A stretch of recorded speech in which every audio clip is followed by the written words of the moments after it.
ইউটিউবারকে দেখি না বাংলাদেশের হয়ে বিশ্ব রেকর্ড করতে, MP40 হাতে নিয়ে Bermuda map কাঁপাতে।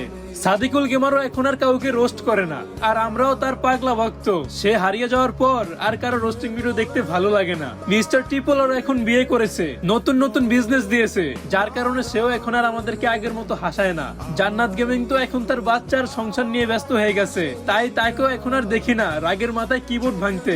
Gaming with Ziyad ওয়াজ বহুদিন ধরে আমাদের গেমিং কমিউনিটিতে অ্যাক্টিভ না, তাই তো বাংলাদেশের কোন ইউটিউবারকে তার মতো করে সাবস্ক্রাইবারদেরকে বান্ডেল গিভওয়ে করতে দেখি না।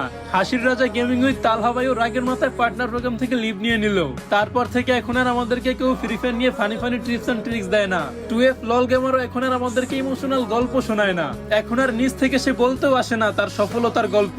বাতেন মিয়া ওরফে মামা গেমিং আমাদেরকে বুঝিয়ে দিল ভালো জিনিস মানুষের জীবনে থাকে অল্প দিন। হ্যাঁ, ঠিক এভাবেই তারা আমাদের মাঝখান থেকে হারিয়ে যাচ্ছে, তাই না? তবে এখনো কমিউনিটিতে অনেক ভালো ভালো কন্টেন্ট ক্রিয়েটর আছে, কিন্তু আগের কমিউনিটির সাথে তুলনা করতে পারবো না। তারা সবাই এক কথায় ছিল দুর্দান্ত। সকল ফ্রি ফায়ার লাভারদের মনে তারা একটা জায়গা করে নিয়েছিল।